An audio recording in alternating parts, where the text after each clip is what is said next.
So hey guys very good morning, welcome back to my new vlog. તો આજની સવાર બસમાંથી થઈ ગઈ છે. અત્યારે વાગ્યા છે 7:10 અમારા બસનો ટાઈમ છે, એટલે 7 થયા છે અને બસમાં બેસી ગઈ છું. હજી કોઈ આવી નથી. આજે હું જ પહેલાં છું, કારણ કે 4 મહિને 7 વાગે પહોંચવાનું, એટલે પપ્પા મને પહેલાં મૂકી જાય અને 9 સવા 9 આપણે રાજકોટ પહોંચી જઈશું મારવાડીએ. અને આજે શું થાય છે એ જોતા રહેજો. અને સબસ્ક્રાઈબરની વાત કરું તો ફાઇનલી 954 સબસ્ક્રાઈબર થઈ ગયા છે. હવે થોડાક જ સબસ્ક્રાઈબર બાકી છે, તો હજી સુધી સબસ્ક્રાઈબ ના કરી હોય તો જલ્દીથી સબસ્ક્રાઈબ કરો. એક ફ્રેન્ડનો ફોન આવ્યો તો આવવાની જ છે, એ કે 7:07 થઈ ગઈ છે, તો લેટ થાય તો કહેજે 2 મિનિટ ઊભા રહે એમ.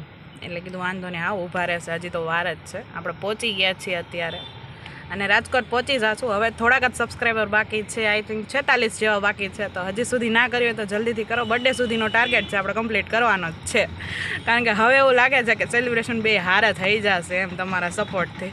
તો જલ્દીથી કરી દેજો. ફાઇનલી ગાઈઝ જો કોલેજે પહોંચી ગઈ છું અને પહેલો લેક્ચર જ ફ્રી છે, એટલે આપણું કામ પ્રોજેક્ટનું બાકી છે ને એ થોડુંક કરવાનું છે, થાય તો, કારણ કે 15 થી 20 મિનિટ છે.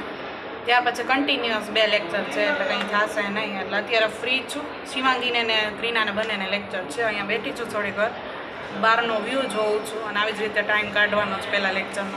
છે ને બ્રેકનો ટાઈમ થઈ ગયો છે, પણ આને બ્રેક કેટલું આવ્યું તારે? 12% આવ્યું. 10% કરવાનું છે, હજી થયું નથી. હું તો વિચારું છું મારે કેટલું આવશે એમ. તે કરી દીધું એટલે ને મારે કાંઈ નથી આવવાનું. હાલ હવે નાસ્તો કરી લે, ભૂખ લાગી છે. 5 મિનિટ કરીને 10 મિનિટ કરી છે. લાસ્ટ 5 મિનિટ ફટાફટ પતાવ હાલ, એટલે નાસ્તો કરીએ આપણે. કાંઈ વાંધો થઈ જશે, નિરાતે રિલેક્સ. તો જો આજે છે ને આ 3 ટ્રેનિંગમાં ગયા હતા અને આ 3ને છે ને ઇન્ટ્રોડક્શનનો વિડીયો બનાવવાનો છે. આ બધા પોતપોતાનું ઇન્ટ્રોડક્શન ગોખે છે. જો એક પછી એક 3 લાઈનમાં બેસી ગયા છે. વિડીયો લઈ દેવાનું ને એડિટિંગનું કામ મારે કરવાનું છે. ક્રીના પોતાનું જ ઇન્ટ્રોડક્શન બોલવાનું છે, પોતાનું જ નથી થતું કે તો કાંઈ વાંધો ને થાય. પ્લેસમેન્ટ જોતું હોય ને એટલા બધું કરવું પડે. આ છે શ્રેયા અને ઓલી શું છે, ઓલી નામ મને ભૂલાઈ ગયો, રિયા ને શ્રેયા ને આ મારી ક્રીના સો hey guys very good morning.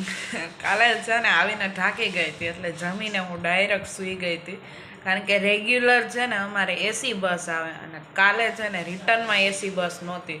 અને એવી ગરમી થાય ને એવી ધૂળ ઉડે ને કે આમ કરીને આમ રૂમાલ કરો ને તોય આખો રૂમાલ આમ હાથ ઝપાઈ જાય આપણો, એટલી ધૂળ ઉડી હતી. એટલે કાલે હાવ થાકી ગઈ હતી આવીને, કારણ કે 2 કલાકની ને 2.5 કલાક ટ્રાફિક હતી. કાલે કેટલા 7 વાગે હું પાછી ઘરે પહોંચી. નગર હમણાં છે ને એક તો એસીવાળી બસ હોય ને ટ્રાફિક ઓછો હોય, એટલે વહેલી પહોંચી જાવ એમ. વધીને 6:30 પોણા 7 જ હોય ને કાલે તો 7 સવા 7 જેવું થઈ ગયું હતું. આવીને જમીને તરત સૂઈ ગઈ, કારણ કે ઓલો હજી અઠવાડિયામાં છે ને મસ્ત નિરાત એમ કે 8:30 જાતા ને 5 થઈ ત્યાં ઘરે પહોંચી જતા. આમ પ્લસ કે સવારમાં નાસ્તો કર્યો, એટલે કાલે તો થોડોક નાસ્તો યાદ આવ્યો હતો. 8 દિવસ નાસ્તો કરીને જાય. અત્યારમાં નાસ્તો કરવો ન ગમે, બાકી ત્યાં ગમે, કારણ કે 8 થઈ ગયા હોય એટલે જનરલી થોડોક નાસ્તો કરીને જાય ને તો મજા આવે એમ. અને અહીંયાથી તો 7 વાગ્યામાં તો પોણા 7 નાસ્તો કરવો પડે. 7 વાગ્યાની તો બસ હોય, એટલે નો મેળ આવે, કારણ કે સવારમાં નાસ્તો કરવો જરી કંઈ ન ગમે. બસમાં બેસવું હોય એટલે બહુ ધ્યાન રાખવું પડે, એટલે એ કરવું ગમે નહીં, એટલે ન કર્યો હોય. એટલે થોડોક નાસ્તો યાદ આવ્યો હતો, ટ્રાફિક હતો અને બધું હારે હતું એમ, ધૂળ ને બધું, અને હારે એસી બસ નહોતી, એટલે બધું થાકી ગઈ. ત્યારે આવીને ડાયરેક્ટ સૂઈ ગઈ હતી. અત્યારમાં હું ઉઠી છું અને મમ્મી થેપલા બનાવે છે આપણા માટે. આજે નાસ્તામાં આપણે થેપલા લઈ જવાના છે, ગરમ ગરમ થેપલા. મમ્મી કે ઓલી સાઈડ આવે છે તો ઓલી સાઈડ જોયું મમ્મીએ. Good morning. ચારમી છે ને ગઈ છે ફ્રેશ થવા માટે, બાકી પછી આપણે જવાનું. ત્યાં લગી ટાઈમ છે આપણી પાસે, તો મેં કીધું થોડોક તમને અત્યારમાં બતાવી દઉં અમારો મમ્મીનું સ્ટ્રગલ. સવારમાં અમારા માટે થેપલા બનાવે છે ગરમ ગરમ, નહીં મમ્મી? પછી બપોરે તમારા માટે, એટલે સોરી 9 વાગે તમારા માટે બનાવશો એમ નાસ્તામાં. 4 મહિના. હા, અમારે 2 વેરાયટી થાય, એક હળદરવાળીની ચટણીવાળી લાલ પીળી, નહીં? કારણ કે મને આમ થોડાક તીખા ને લસણવાળા ને એવા જોઈએ, કારણ કે બપોરે ખાવા હોય ને જનરલી, એટલે એમ કે આમ થોડાક સ્પાઇસી ટાઈપ ને બરાબર હોય ને તો મજા આવે એમ ખાવાની. એટલે મમ્મી અત્યારમાં 2 બનાવે. પહેલાં 4 મહિને ભરી દેશે ને આ મને ભરી દેશે. ચાલો હવે આપણે રેડી થઈ જાય કોલેજે. અડધી કલાક જેવું છે, ફટાફટ રેડી થવાનું છે. અત્યારે બધું ફટાફટ જ કરવાનું હોય. મમ્મી કે મારે ફટાફટ હોય. મારે ફટાફટ હોય. બદામ ખાઈ લે પહેલા તારે. બદામ આટલી મારી જ છે. હું બસમાં બેઠા બેઠા ખાઈ જઈશ, પછી ફોલી દેજો ફ્રી થઈ. ચોક્કસ. એટલે અત્યારમાં અમારો નાસ્તો બદામનો હોય. તારે ઓલા મખાના કીધું ખાઈ લેવાય ને અત્યારમાં બેયને ખવાય. મોડા લાગે સાવ. એક તો મને એ વસ્તુ નો ભાવે ને સ્પાઈસી ને એવી હોય ને આમ અલગ આમ ટેસ્ટ વાળી. એવું તું કંઈક લઈ આવી દે ને તો હું સવારમાં ખાઈશ. થોડુંક આમ હલકું ફૂલકું. ટેસ્ટનું ન હોય, આ સરસ હોય. અત્યારમાં નહીં નાખો હોય. કાંઈ વાંધો નહીં. મસાલાવાળા કરી દેજો.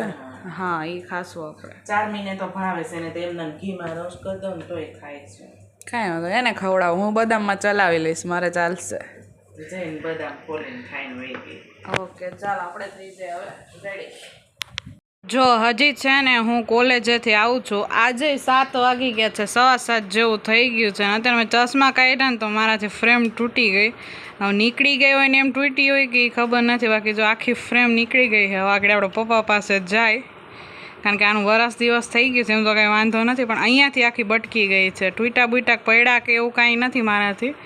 એમને કાઢવા ગઈ ને તો કાચ હાથમાં આવ્યો ને ફ્રેમ નીકળી ગઈ. એટલે હવે જોવું જોશે કેમ છે. બાકી ચશ્મા વગર તો સાવ દેખાય નહીં, હાલશે નહીં આપણને. એનો કાચ જો કેવો આખો ગંધારો થઈ ગયો, કારણ કે નકરી ધૂળ ને એવું ઉડતું હોય ને એટલે આ સાઈડ આખી ખરાબ થઈ ગઈ છે. જો આખી સાઈડ ખરાબ છે ધૂળને લીધે. હવે આગળ જઈએ પપ્પા પાસે. આનું અત્યારે જ કંઈક કરવું જોશે, બાકી વગર ચશ્મા આપણને કાંઈ દેખાય નહીં. અમે આવ્યા પપ્પા, આમ જો. હા ફ્રેમ તૂટી ગઈ ને કાચ નીકળી ગયો. અત્યારે જ નીકળો, ક્યાંય ભટકાણો કેવું નથી. મેં ચશ્મા કાઢ્યા ને તો કાચ હાથમાં આવ્યો ને ફ્રેમ નીકળી ગઈ. શું કરવું હવે આનું? બાકી મને કંઈ દેખાશે નહીં. પછી આકડી પપ્પા કંઈક જુગાડ લગાડશો, જોજો તું.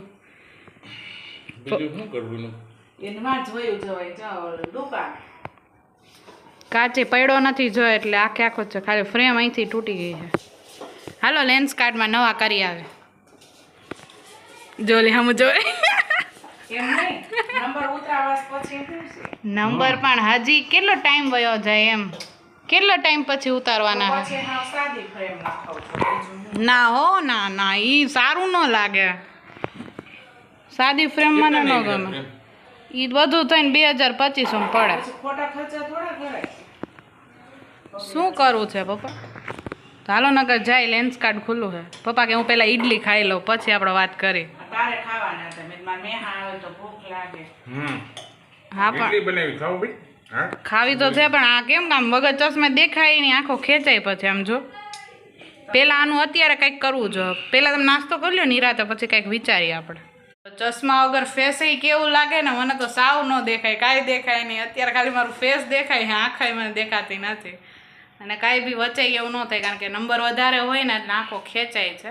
જોઈએ હવે શું કરવી. અત્યારે તો એમનું જોઈએ અચાનક આવું થઈ ગયું, બાકી કંઈ ખબર નથી ને. એવું પૈડાય નથી ને તૂટાય નથી, નગર એમ થાય. પણ કાંઈ વાંધો નહીં, ફ્રેમ એમને વચ્ચેથી બટકી ગઈ છે. એટલે જોઈએ શું થાય થઈ. બાકી હું ને પપ્પા નાસ્તો કરીએ ને પછી વિચારીએ કરવું છે શું આનું. નવા કરાવવા છે, આમાં ફ્રેમ નાખવાની છે, કાચ બદલાવાનું છે, કાંઈ ફિક્સ નથી. પપ્પા એમ કહે છે કે તારે કાચ સાફ કરવા હોય તો તારા ચશ્મા દે કા ભેગી આવે એમ. હા તો વાંધો નહીં. બાકી હા એટલે આટો લાગી જાય નહીં. આવે જ છે પપ્પાને કેવું ન પડે. મિરલ ઓલવેઝ રેડી જ હોય આવવા માટે, નહીં મમ્મા? રેડી જ હોય. આને કોઈ દી કેવું ન પડે. આગળ કહું તને બધું કહું. હવે જ કામ છે મારું, ફ્રી જ છું સાવ એમ. હા જો ને, હજી તો મેં કીધું આજે મસ્ત કાંઈ કામ નથી, નિરાત એક કામ પતાવીશ એમ. કાલે તો ઠાકના સુઈશ નહીં હો, કાલ સુઈ ગઈ હતી. સુવાનું નહોતું આજે હો. શું કરવાનું વિચાર એવો મારો હતો કે આજે છે ને હું આવી ગઈ છું તો હવે કાંઈક કરીશ એમ. મીન્સ કે 2-3 કામ નાનું બાકી હતું તો એ પૂરું થઈ જાત એમ. મારો વિચાર પૂરું કરવાનો હતો, બીજો કાંઈ નહોતો. અને તાવ ચાલુ થઈ ગયો અને દેખાતું નહીં હોય નહીં, એટલે તો અત્યારે કરવા જઈએ કે જલ્દી જે થાય કરીએ એમ ફાઇનલ. કારણ કે આ ચશ્મા કર્યા ને ફિટ વરસ દિવસ થઈ ગયો. મારે કોલેજ ચાલુ થઈ હતી ને ત્યારે કરાવ્યા હતા, અને 1 વર્ષ ઓલમોસ્ટ પૂરું થઈ ગયું. એટલે 1 વર્ષ થયું છે. 1 વર્ષમાં એકવાર રિપેરિંગ આવ્યું છે, વર્ષ પૂરું થઈ ગયા પછી. ફાઇનલી જો અહીંયા ચશ્મા કરાવ્યા હતા એટલે અહીંયા એવા છે રિપેર થાય છે કે નહીં જોવાનું છે અને ચશ્મા વગર તો દુનિયા અધૂરી છે મિરર બધું ઝાખું ઝાખું લાગે લાઈફમાં કલર ન હોય ને એવું લાગે બધું બ્લર દેખાય છે હાલો હવે જઈએ નવા થશે કે નહીં થાય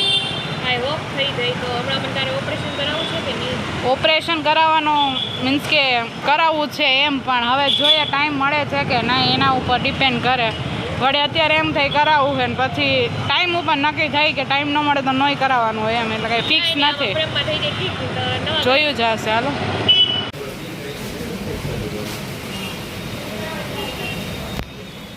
પાછો કલમ ખટારો ચાલુ કર્યો શીખી જઈશ આવડી જાય કા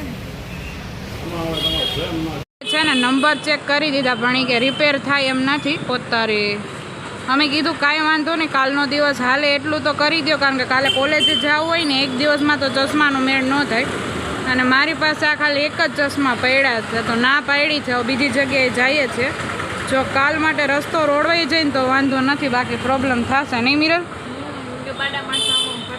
ના એમ ફરીશ નહીં હું કાલે રજા રાખી દઈશ કોલેજ બ્રો ન દેખાય તો ક્યાં જાઓ મન સાવ ન દેખાય નથી સાવ જૂના છે પહેરીને ગઈ હોય કેવી લાગો હાવ હાલ તો જો ત્યાં તો છે ને ના પાડી છે ત્યાર પછી હમણાં જ રિસન્ટલી જેતપુરમાં છે ને અમારા લેન્સ કાર્ડ ઓપન થયું છે તો કીધું અહીંયા એકવાર જોયા કે થાય છે કે નહીં એમ આ લોકો શું કે ત્રીજી જગ્યાએ એવા છે મિરાને વડાપાઉંની સુગંધ આવે વડાપાઉં ખાવું છે બોલ પેલા જે કામ કરવા આવ્યાથી કરને હાલના પર જોયું જાય કંઈક ચાલ ફાઇનલી જો મારા છે ને સ્પેક મસ્તના થઈ ગયા અત્યારે તો છે ને ખાલી ફેવિકિપ લગાવી દીધી છે ને કાચ અટેચ થઈ ગયો છે વાંધો નથી 1-2 દિવસ હાલે એમ છે પણ કીધું રજા હોય ને ત્યારે કરાવી લેશું કારણ કે આ જ કાચમાં છે ને નાખવાના છે ફાઇનલી એટલે હવે જોયું જાય શું કરવું હોય અને મિરલને એક વડાપાઉં તો ખવડાવવું જ જોશે હવે નામ લીધું છે એટલે જો એને વડાપાઉં ઓર્ડર કર્યો છે અને અમારે ઘરે ઇડલી સંભાર ખાવાના છે એને મન થઈ જ જાય સુગંધ આવે ને એટલે હા ફેવિકિપ દેખાય છે બે જણાએ ના પાડી પછી એક જણાએ કરી દીધું અમે લેન્સ કાર્ડમાં ગયા તો ત્યાંના તો એ બધા ઓલા વર્કર હોય ને એમ લાગે લેન્સ કાર્ડમાં હાલે એમ જ નથી એવા હતા બધે બોલ કાંઈ વ્યવસ્થિત બોલે નહીં ચાલે નહીં કાંઈ હતું જ નહીં પછી બીજી જગ્યાએ ગયા ને ત્યાં થઈ ગયા આવી રીતે આપણે થોડાક ટાઈમ ચલાવશું પછી ઓપરેશનનું કંઈક નક્કી થાય એટલે જોયું જશે હા મિરલ મજા આવી મેડમને નવા કરવા હા ના એવું નવા કરવા હતા એવું નહોતું તો કેવું હતું એવું નહોતું 1 વર્ષ થઈ ગયું આ તો એમ નહીં જો ફ્રેમ તૂટી ગઈ બરાબર એ કે ફ્રેમ હાલે એમ નથી તો આના ગ્લાસમાં બીજી ફ્રેમ કેમ કરાવે ન ગમે તો મારે કહું 4-5 વર્ષ થયા બસ જા ગો મારે 1 વર્ષ ઉપર થઈ ગયું આરામથી કાંઈ નહીં એટલું આમ આંખો ખેંચાતી હતી ને અડધી કલાક આમ ચશ્મા પહેર્યા ને એમ લાગ્યું નવું વરદાન મળ્યું જીવનદાન મળ્યું એવું ફીલ થાય આપણને કાલ મારી ફ્રેન્ડ કીધા ગોકો લાગે ચશ્મા મારા ત્રાસા થઈ ગયા રિપેર કરાવીને ઘરે આવી જા ઘરે ન કહેવાનું તારા થાય આવું કંઈક ને કંઈક કર્યા રાખવાથી થોડીક હાલે બરાબર છે ને વ્યાજબી વાત છે તો પછી તને મેં શેર કરી વાત ઓકે હા સિસ્ટરમાં એવું જ હોય you are my soul sister સિસ્ટરમાં બધું શેર કરવું પડે બેસ્ટ ફ્રેન્ડને જે શેર ના કરતા હોય એ બી આપણે કરી શકીએ એવું કંઈ નથી આઈ નો ચાલો જમી લઈએ દીદી હવે તમને ભૂખ લઈ ગઈ છે ને હા ચક્કર આવી જાય કા so finally guys idli sambar ખાઈને ફ્રી થઈ ગયા છીએ અને આજના સબસ્ક્રાઈબરની વાત કરું તો અત્યારે 972 સબસ્ક્રાઈબર થઈ ગયા છે હવે ખાલી ને ખાલી 28 સબસ્ક્રાઈબર બાકી છે તો જો હજી સુધી મારી ચેનલને સબસ્ક્રાઈબ ના કરી હોય તો જલ્દીથી સબસ્ક્રાઈબ કરો ફ્રેન્ડ અને ફેમિલી સાથે શેર કરો કમેન્ટ કરજો કે તમને આ બ્લોગ કેવો લાગ્યો નવા ચશ્મા આવવાના હતા પણ આવ્યા નથી એના રિપેર થઈ ગયા છે હવે જોઈએ આગળ શું થાય છે અને ફાઇનલી લાઇક કરો શેર કરો કમેન્ટ કરો ને સબસ્ક્રાઈબ કરજો કે આ બ્લોગ તમને કેવો લાગ્યો અને બર્થડે લગીમાં આપણે પૂરા કરવાના જ છે ટાર્ગેટ છે અને મને એવું લાગે છે કે આ પૂરો થઈ જશે એમ 1000 પૂરા થઈ જશે બર્થડેમાં હવે 2 દિવસની વાર છે અને 28 સબસ્ક્રાઈબર બાકી છે, તો હજી સુધી ના કર્યું હોય તો જલ્દીથી જઈને સબસ્ક્રાઈબ કરો ને કમેન્ટ કરો. મળીએ જ પાછા જલ્દી નવા ધમાકેદાર વ્લોગ સાથે. ત્યાં સુધી બાય બાય ને સબસ્ક્રાઈબ કરતા જાજો.